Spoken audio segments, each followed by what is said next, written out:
think Bishop Romero teaches us how to be present to people, sensitive to people, compassionate, wanting to suffer with them. When you come to El Salvador, you fall in love with the people. You fall in love with the countryside. You fall in love with their faith. And then El Salvador will break your heart. It is incredible to see thousands of people flooding the streets with banners and posters, and they're all shouting, "Santa Romero," because in El Salvador, they have viewed Oscar Romero as a saint well before his canonization. This was the first archbishop since Thomas Becket in 1170 that had been killed, martyred for his faith and for speaking for the poor. The 1980s society of El Salvador is a rough time to be around. There's a lot of violence. There's executions in different villages.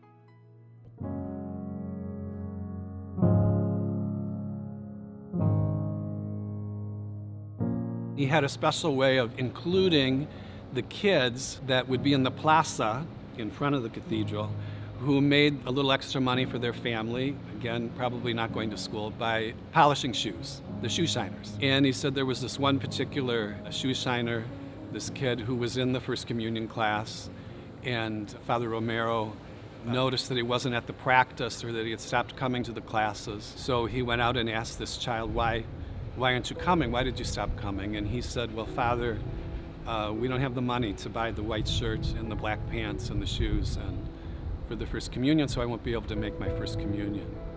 So Father Romero made sure that this kid got the shirt and the pants and the shoes, and he said that shoe shine boy is now this lawyer and professor at the university, giving this little anecdote about Father Romero's life. Part of being a deacon down in El Salvador is we would go and do baptisms along with masses out at different cantons. And there was one way up in the mountains that we went to, and there was going to be a baptism that day. So we went, and the mother was there with her child, and I assisted with the baptism. And then we found out that she walked 3 hours to get to that baptism, carrying her baby, and she was ill.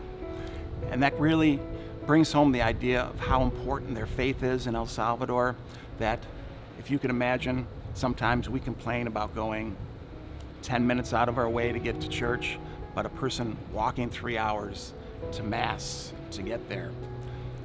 We gave her a ride home though, so it was a lot less going back. So. There was an elderly, very well-respected woman in the community. She shared that during the Civil War in El Salvador, oftentimes people in the community would flee their homes and spend days and nights in the fields. They did this out of fear that they would become victims of attacks from either the rebels or the militia. And so she shared the story that one of the nights she was out in the field and a newborn baby had very little food, but trying to keep the baby quiet as she could see the military coming through.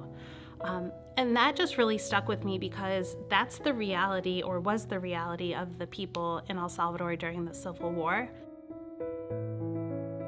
Leading into the 1980s, we see a switching of governmental structures within El Salvador. The government is overthrown by a military junta, which leads to a right-wing dictatorship. So what we move from is from one group of governments to a military dictatorship, which different groups are competing for power. So we'll see guerrilla forces. It was not uncommon to see rebel forces. Also, we see the emergence of the FMLN, which is a liberation group that was fighting for the economic rights of the poor within El Salvador. At least they're claiming to do so. It leads to many different atrocities and political instability within the country.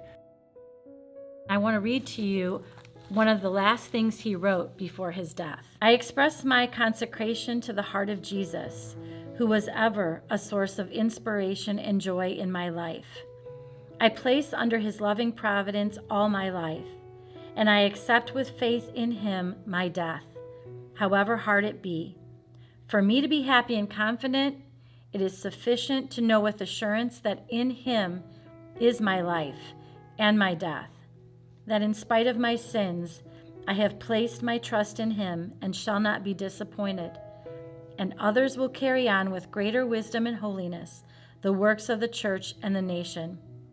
In 2018, El Salvador has changed quite a bit. Moving from a military dictatorship, we've seen the emergence of a constitutional republic. I think that the spirit of Romero is very much alive in the people in El Salvador, and it really teaches us that we can also be a voice for others.